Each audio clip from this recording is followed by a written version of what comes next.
Good morning, folks. Welcome aboard another day of Building Evie. What a glorious day it is. Today I'm getting the sink in. Well, at least that's what this video is about. Did it a while ago, and I will be back to chat to you at the end. Just because it's a little while ago since I did this, I've actually still got this bit of footage. I don't know quite why, but this is a funky little tool that I used to shear a hole, a tap hole. You buy them in lots of different sizes. They sort of by the millimeter, really. Anyway, they're the type of thing that you're clearly only ever going to use once, but without it you really can't do the job of putting a hole in a sink that doesn't have a tap hole. Fortunately, the supplier of this sink had explicitly told me that there was a tap hole in this sink, so they were willing to pay for that tool. So I shall now put it on eBay and let somebody else have the benefit of it. Anyway, I think this is probably the second time I've ever fitted a sink in my entire life, so these little clip things seemed a bit awkward. I thought I would mess about with the tap while it was upside down as well, just to see how that went together. And I realised that it was probably wise to try and fit the tap whilst it was in this configuration rather than, right, so that I was working upside down underneath the sink once the sink was actually in place, which, well, it turned out to be a wise move, because this was, this is even the dry fit, and you can see it went on for a while. Anyway, then I having done it once, then I put it together with a bit of silicone grease around the O-rings and put it together, and then I fitted it into the hole that I'd just made.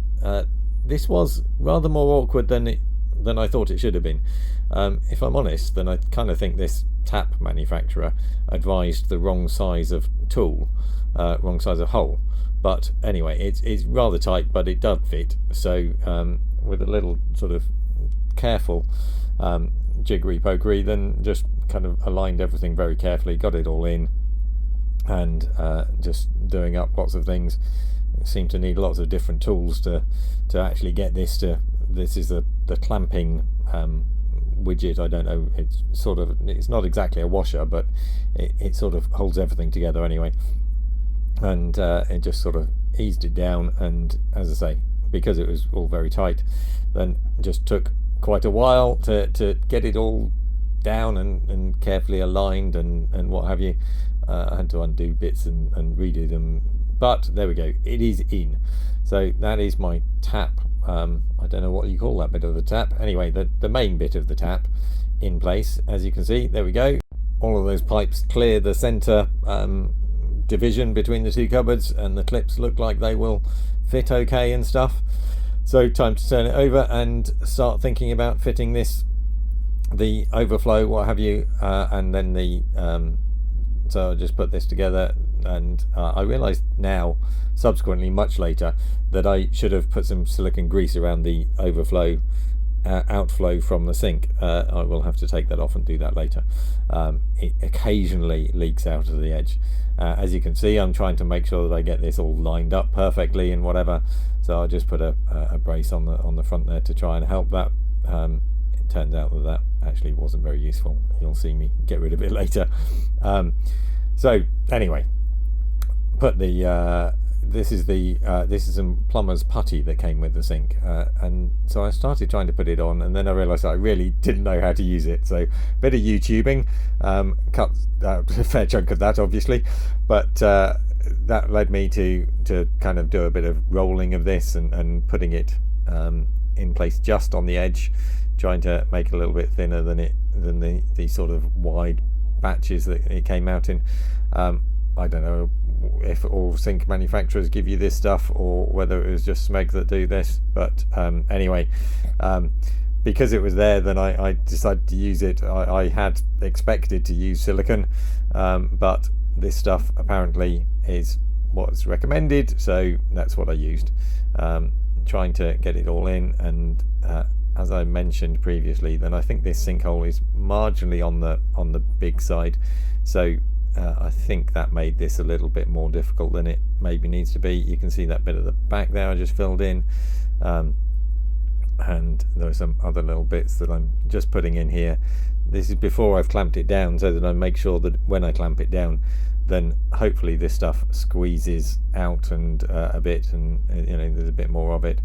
So just rolling a bit in for the last bit, and then I'm starting to do up the clamps. And one of these clamps I managed to I overdid it, and as I say, with the sinkhole being just a touch bigger than it needed to be, then I think that probably made it easier for that clamp to sort of slip off its edge. But anyway, I managed to get it all back together, and yeah, I mean, obviously I can't really show you me doing these clips up, but it was a bit awkward and what have you. And yeah, that's the one at the back that I managed to slip out. I stayed under there for a little while. There was a little cut there, I don't know whether you noticed, but that was me as I managed to get the back one back in place. And then here's me very gently, I'm really using the knife just as a separator for the putty. I'm not cutting as such, if you see what I mean. And so just making sure that it's all in, all secure around the edges. And then I realized when I'd looked up that video about the plumber's putty that you should put some plumber's putty around this around the plug hole as well. Again, I'm not sure what I'd used previously. Well, I'd obviously used nothing, so that would have been a bit of a disaster had I done that. Sometimes there are happy accidents. I guess I would have found out fairly quickly and rectified the situation with some silicone or something. And lastly, I fed down the hose for the tap head because it's a pull-outy thing, and connected it underneath. Right, well, as you can see, I have the bin out at the moment. That's because rather later in the day, then I found out that this here, so this flexi here, I hadn't done this up tight enough. Now there's a rubber washer under there, so really no excuse, but that was leaking for some time.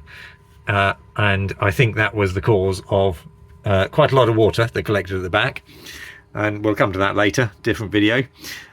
Things that are relevant in this video, this is what I did to get out of the sink. It's a shallow U-bend. I think it's for underneath the shower, but it seemed to work well for my needs.